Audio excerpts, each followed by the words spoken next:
I think the players understand the significance of the game and what it means to the supporters. This game does carry an extra incentive there. Yes, 2 Super League points up for grabs, and 2 valuable Super League points, but there's always a bit more to this fixture, and in particular on a Good Friday. So it's not lost on us. You mentioned points there. Obviously, Wakefield picking up the win there. Is that good ahead of a derby game? Yeah, it's good to win. Obviously, off the back of a disappointing cup loss, it was great to get back out there, and it was a short turnaround. But I think that really helped us. We got back out there and won a game again. And there were some things in the game that we did last week that that were really good that we've got to build on. And there's also some areas in our game where we're going to need to improve if we want to get the positive result that we all crave on the weekend. There's a lot to like about what we did. However, at the end, the finish of our game, wasn't where it needed to be, and the players have reflected really honestly on that, because we know that when you approach a game like we are at the weekend and playing against a team like Wigan, that a poor 10 or 15 minute period in the game can really hurt you. So we picked up a couple more knocks in that game. What's the latest on Harry Chalmers?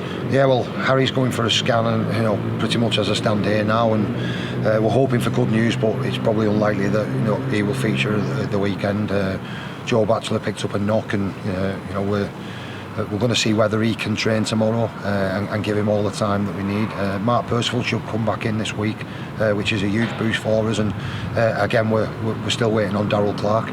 So there's a number of things still going on for us to be able to finalise where we're at this moment. But what I can assure everybody is that we'll get 17 players at the weekend out on that field giving their absolute best.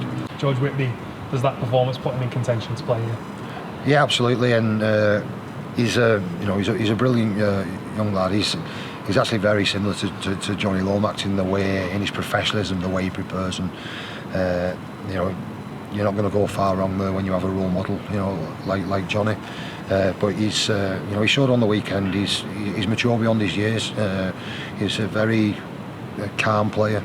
Kicks the ball really well as a halfback, and has all the ingredients there to go on and be a very good player for this club for many years. I think the biggest threat first and foremost is the collectiveness as a team, how hard they work for each other. But within that, when you play Wigan, you look at players like Jai Field, like Bevan French, Harry Smith, the way he kicks the ball, Junior and Sember on an edge. Right across the park, they've got individual threats that can hurt you. But I go back to my original point. I think the collectiveness as a team is what makes them is what has made them successful. Well, the fixture's sold out. There's over 5,000 Saints fans going to be in that away end over there.